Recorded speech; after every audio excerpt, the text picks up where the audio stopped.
Benarkah penahanan seorang Hasto adalah politisasi hukum? Dan ini pernyataan yang disampaikan oleh Mahfud MD. Dan bagaimana serangan yang dilakukan oleh PDIP, mahasiswa dan juga majalah Tempo terhadap Prabowo semakin menjadi-jadi? Dan apakah kemudian di negeri ini pantas untuk menjadi oposisi? Atau jangan-jangan jadi oposisi justru menjadi malapetaka? Kita bahas.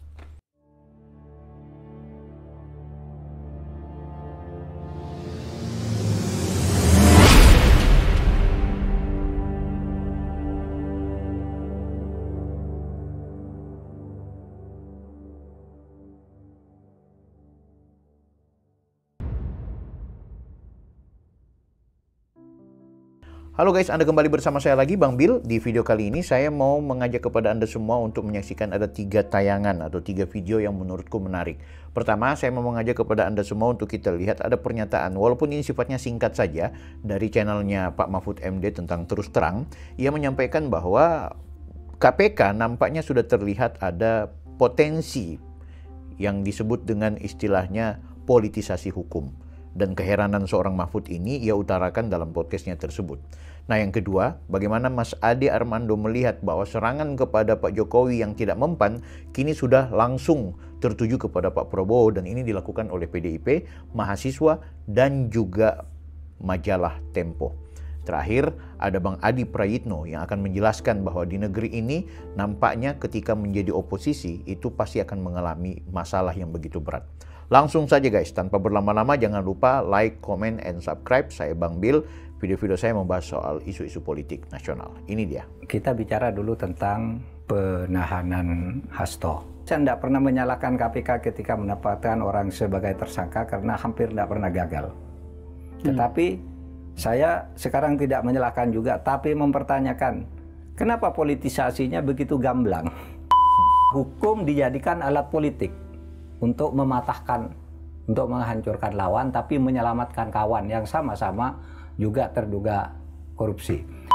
Retreat itu tidak ada dasar hukumnya, tetapi juga tidak salah sebagai kebijakan. Ben yang lagi ramai sekarang, Ben Sukatani. Apa concern Pak Mahfud terutama dengan kasus itu? Terus terang, agak mengkhawatirkan kalau gini ya. Siapa yang bisa membantah? Di polisi itu banyak pungli. Pak Mahfud memang semakin hari semakin kritis guys.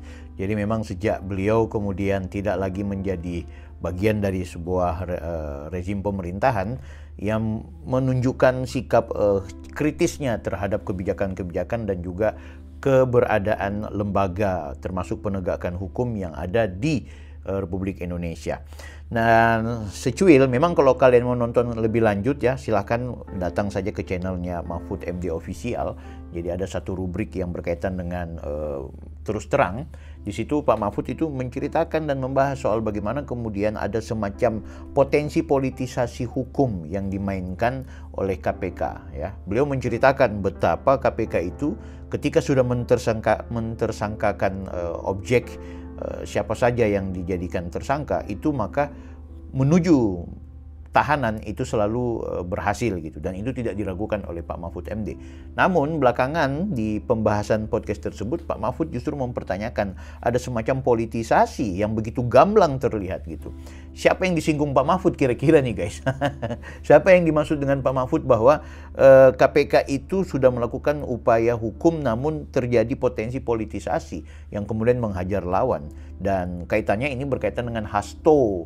Ya biasa, kalau Pak Hasto kan kawannya Pak Mahfud, biar bagaimanapun beliau adalah mantan calon wakil presidennya Ganjar yang notabene-nya diusung oleh Partai Demokrasi Indonesia Perjuangan. Oke, kita ke video selanjutnya. Langsung saja ini bersama Mas Ade kita akan dengarkan bagaimana beliau menceritakan serangan yang ke Jokowi belakangan sedikit kendur, bukan kendur ya, kencang tapi nggak mendapatkan semacam upaya yang bisa membuat dia Pak Jokowi dengan Prabowo itu pecah. Sekarang langsung ke Prabowo-nya guys.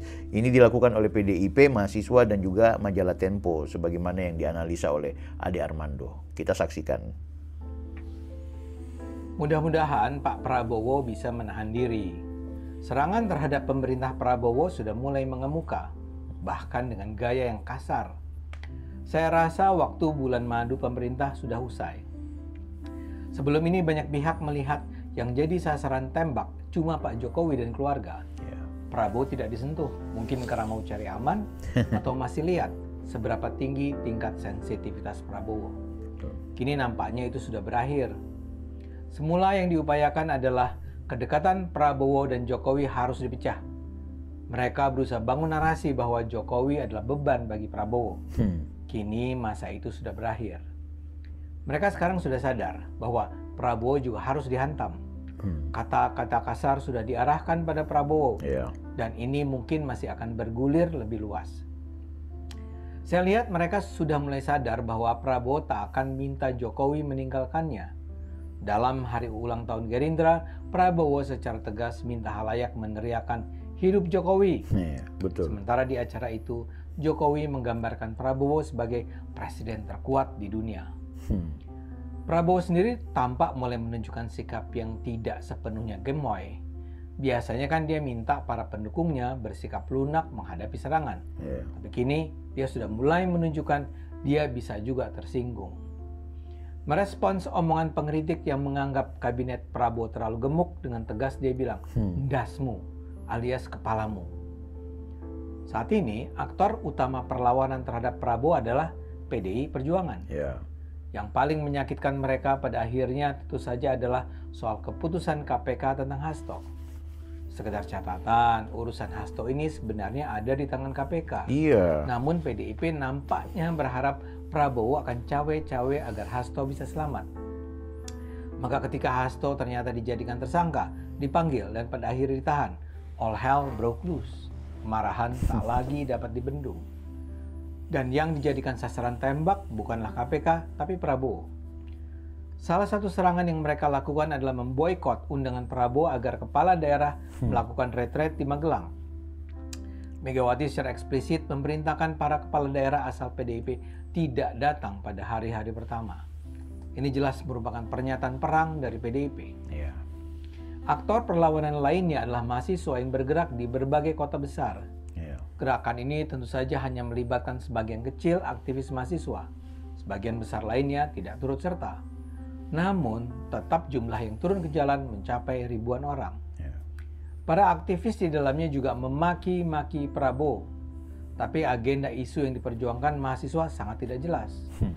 Mereka menggunakan momentum 100 hari Prabowo berkuasa sebagai faktor penanda. Tapi tuntutannya pun tak sama. Ada yang mengajukan 13 tuntutan, ada yang 9, ada yang 7. Dan ketika mahasiswa diminta menjelaskan apa yang mereka maksud dengan tuntutannya, misalnya tuntutan agar pemerintah mengadili Jokowi, mereka tergagap-gagap. Maki-makian sebagian demonstran jelas diarahkan pada Prabowo. Saat ini beredar viral sebuah video pendek yang menampilkan orasi seorang mahasiswi berjilbab di Makassar. Sambil bernyanyi, dia memimpin massa untuk meneriakan Prabowo anjing. Dia juga mengatakan, kita tidak perlu takut dengan kacung-kacung di sana. Ini juga jelas adalah pernyataan perang. Di sisi lain, pembentukan opini publik juga diarahkan oleh media seperti majalah Tempo. Melalui laporan utama terbarunya, mereka menghabisi Prabowo. Judulnya, habis gelap, terbitlah gelap. Di bagian awal, Tempo menulis, belum 6 bulan menjabat pemerintahan Prabowo, menunjukkan gejala otoriter dan makin menjauh dari cita-cita reformasi. Tempo menyebut Prabowo sebagai pemimpin yang bebal. Menurut Tempo, Prabowo bukan seorang negarawan yang bisa memimpin Indonesia dengan adil dan bijak. Harapan Indonesia untuk memperoleh pemimpin yang berkualitas sirna ketika Prabowo memuji-muji Jokowi. Prabowo sebenarnya harus menanggung beban yang ditinggalkan Jokowi. Tempo menggambarkan, Prabowo saat ini terpaksa melakukan pemangkasan anggaran besar-besaran akibat buah kebijakan Jokowi yang rajin berutang membiayai proyek mercusuar. Lebih jauh, Tempo menulis kini kekuasaan Prabowo menjadi lebih mengerikan karena ugal-ugalan dan amatiran mengurus negara ini diikuti gaya militeristik. Prabowo memimpin Indonesia layaknya seorang komandan perang yang perintah-perintahnya tak bisa dibantah, tulis Tempo. Tempo bahkan menggambarkan retret di Magelang sebagai bentuk intervensi Prabowo terhadap para kepala daerah dengan cara-cara militer. Bayangkan, hanya dalam satu tulisan, Tempo menyebut Prabowo sebagai pemimpin yang bebal, otoriter, mengerikan, ugal-ugalan, amatiran, militeristik. Pokoknya Prabowo menurut Tempo adalah pemimpin yang buruk. Prabowo juga disalahkan atas pelarangan pameran lukisan di Galeri Nasional akhir tahun lalu. Tempo juga menyalahkan pelarangan lagu Bayar Ben Sukatani. Masih banyak lagi serangan Tempo. Tapi untuk sementara cukup itu saja dulu untuk menunjukkan bagaimana majalah sebesar Tempo tampil sebagai semacam pamflet politik untuk memaki-maki Prabowo. Yang saya kutip itu adalah editorial Tempo, dan editorial sebuah media pada dasarnya merupakan sikap dasar tentang sebuah isu. Apakah gerakan PDIP, aksi mahasiswa, dan serangan Tempo ini adalah bagian dari gerakan bersama yang terorkestrasi? Kita tentu tidak tahu. Tapi saya baru saja menyaksikan sebuah konten TikTok yang menuduh gerakan mahasiswa ditunggangi PDIP. Gara-garanya ada seorang aktivis muda yang memang sering terlihat bicara dalam video Indonesia Gelap. Anak muda ini ternyata adalah kader PDIP. Iya, betul. Paling tidak dia adalah salah seorang anggota tim pemenangan Ganjar dalam Pilpres 2024 yang lalu. Dia juga berfoto sangat akrab dengan Pramono Anung saat pemilihan Gubernur DKI 2024. Tapi apa ini merupakan bukti bahwa PDIP berada di belakang Indonesia Gelap? Tentu saya tidak. Tapi bagaimanapun, ini menunjukkan bahwa para mahasiswa pendukung PDIP bisa jadi memang terlibat dalam rangkaian aksi Indonesia Gelap. Saat ini misalnya juga beredar viral foto yang menggambarkan ada mahasiswa membagi-bagi uang bagi teman-temannya. Ada pula video yang menampilkan mahasiswa digiring polisi dan mahasiswa tersebut mengatakan dijanjikan uang Rp60.000 untuk ikut. Ada juga yang bilang Rp40.000. Tapi kita jangan buru-buru percaya dulu dengan kebenarannya. Tim cek fakta kompas.com ternyata bisa membuktikan itu bukanlah foto di kampanye Indonesia Gelap, melainkan pada kampanye penolakan kenaikan PPN pada Desember 2024. Aksi. Uang kertas yang dibagikan pun adalah uang palsu. Jadi kita bisa melihat bahwa memang ada pihak-pihak yang melakukan dramatisasi keadaan. Bagaimanapun ada satu hal sederhana yang bisa kita simpulkan. Setelah lebih dari 100 hari Prabowo berkuasa, kini sang presiden harus menghadapi realita baru. Prabowo harus menghadapi pembangkangan, cacian, makian, serangan, dan mungkin fitnah terhadap dirinya. Karena itu saya berharap Pak Prabowo bisa terus bersikap sabar dan bijaksana. Jokowi pun dulu tak kurang-kurangnya dihabisi. Namun dia bisa bertahan membangun Indonesia selama 10 tahun, dan di masa akhir masa kepemimpinannya, popularitas dia sangatlah tinggi. Semangat Pak Prabowo dan jajaran kabinetnya. Keren ya? Betul. Oke guys, jadi yang disampaikan oleh Mas Ade Armando itu betul. Yang berkaitan dengan KPK dan Hasto itu ya urusan KPK, bukan urusannya Pak Prabowo. PDIP kan berharapnya supaya kemudian ada cawe-cawe dari Prabowo supaya mengintervensi KPK agar menunda untuk menahan atau tidak menahan Hasto. Ketika kemudian penahanan ini tetap terjadi, malah yang terlihat adalah PDIP nyerangnya ke Prabowo. Nah, terlihat dari mana? Seperti yang disampaikan oleh Mas Ade tadi, bahwa bagaimana kemudian ada perintah dari Megawati, seluruh kepala daerah dari Partai Demokrasi Indonesia Perjuangan itu ditunda atau dilarang bahkan mengikuti kegiatan retreat di Magelang. Luar biasa. Nah, inilah realitas kita. Jadi betul kata Mas Ade, ada 3 komponen atau 3 elemen sekarang yang mulai terang-terangan hajar Pak Prabowo. Satu adalah PDIP, kedua adalah gerakan mahasiswa dengan terlihat ada yang mulai caci maki Prabowo, dan yang ketiga adalah majalah Tempo. Nah, ketiga elemen ini kayaknya kesulitan untuk menghajar Pak Jokowi, kesulitan untuk membuat terjadi perpisahan antara Pak Prabowo dan juga Pak Jokowi. Maka yang terjadi adalah udahlah kita serang langsung aja nih. Pak Presidennya udah malas nih, Pak Presiden dihajar-hajar terus Jokowi supaya berpisah, malah mereka semakin intim. Malah Pak Prabowo menunjukkan sikap hidup Jokowi.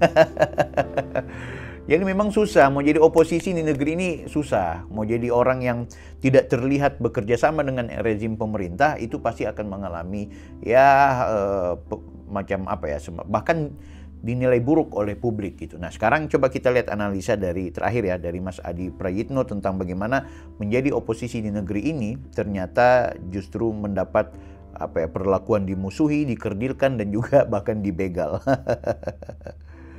Assalamualaikum warahmatullahi wabarakatuh. Kali ini Waalaikumsalam. saya mau bicara tentang pidato politik Ketua Umum Partai Demokrat, yaitu AHY, Agus Harimurti Yudhoyono, dalam Kongres Partai Demokrat yang ke-6 berlangsung di Jakarta selama 2 hari, tanggal 25 sampai 26 Februari di Jakarta. Jadi dalam sambutannya AHY mengatakan bahwa dia itu bercerita tentang ketika Partai Demokrat berada di luar kekuasaan hampir 10 tahun. Betapa pahitnya, betapa susahnya menjadi partai oposisi itu. Betapa pahit dan betapa susahnya partai itu berada di luar kekuasaan. AHY bercerita bahwa sepanjang menjadi oposisi di luar kekuasaan, dirinya dan partainya itu seringkali didiskreditkan, seringkali dimusuhi, dan bahkan seringkali menjadi common enemy, baik di tingkat pusat, provinsi, kabupaten, dan kota. Bahkan tak berhenti di situ, Partai Demokrat hampir diambil alih oleh oknum-oknum yang menurut AHY tidak bertanggung jawab dan bekerja sama dengan oknum-oknum kekuasaan politik. Itu menurut saya sebagai salah satu bentuk bagaimana memang menjadi oposisi di negara kita ini memang diperlakukan tidak adil, diperlakukan diskriminatif. Dan bahkan tidak jarang kader-kader mereka, aktivis-aktivis partai mereka memang harus hilir mudik berurusan dengan persoalan-persoalan hukum. Alih-alih misalnya partai oposisi itu punya kontribusi untuk berkontribusi terkait dengan membangun bangsa dan negara. Lawang mereka itu diperlakukan tidak adil dan seringkali dikucilkan, dan bahkan tidak aneh, partai oposisi seringkali diberikan gangguan-gangguan yang itu seringkali mengganggu stabilitas politik internal partai politik. Jadi apa yang disampaikan oleh AHY sebenarnya mengkonfirmasi betapa menjadi oposisi di negara kita itu tidak menjadi pilihan yang cukup populer. Terutama perlakuan-perlakuan serta gangguan-gangguan yang membuat sebuah partai politik yang berada di luar kekuasaan itu tidak bisa berkembang secara signifikan. Inilah yang menurut saya bisa menjelaskan kenapa partai politik di Indonesia sejak SBY jadi presiden, kemudian juga Jokowi jadi presiden, termasuk ketika Prabowo Subianto jadi presiden, mereka itu tidak mau dan enggan untuk menjadi oposisi. Karena rata-rata oposisi di negara kita itu berjalan di tempat yang sunyi.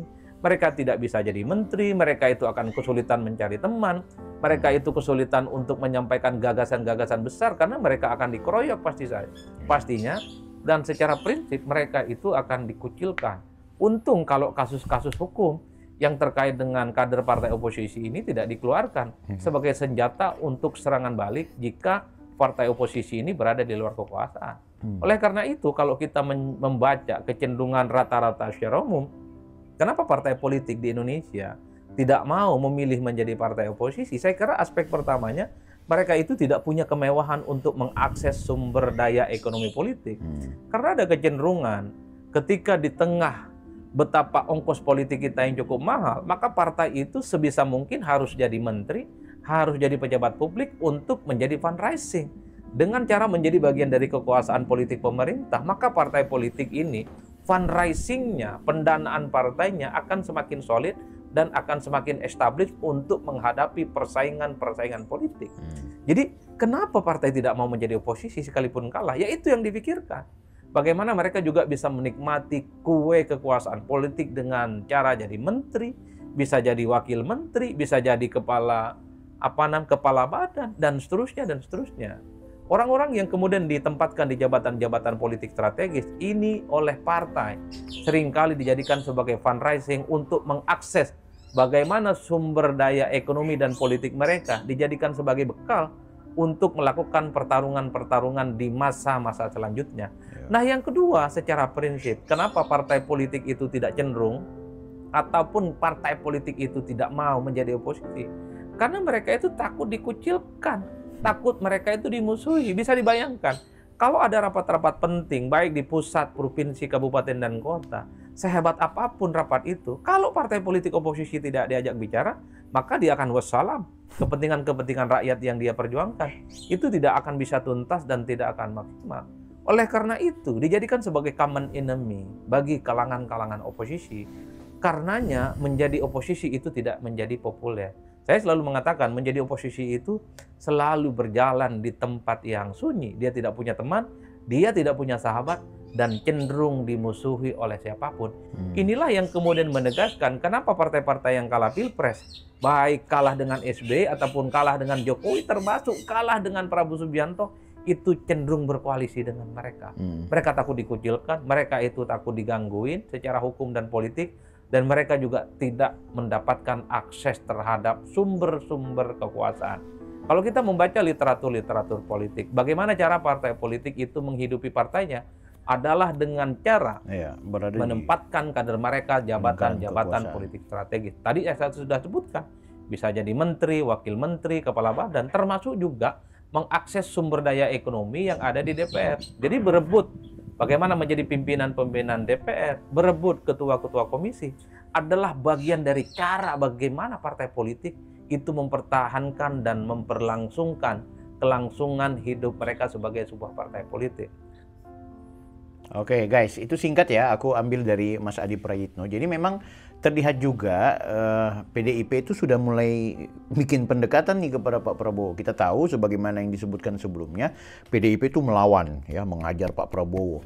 Tapi nampaknya setelah kemudian ada koordinasi, ada rapat internal, akhirnya ya itu tadi yang terjadi adalah mulai ikut retret. Jadi seluruh kader partai PDIP di hari keempat baru datang. Tapi ingat yang disampaikan oleh Menteri Dalam Negeri, ya kalau datangnya udah 2 atau 3 hari atau hari keempat, maka potensi nggak lolos gitu, nggak lulus lah ibaratnya ikuti retreat tersebut.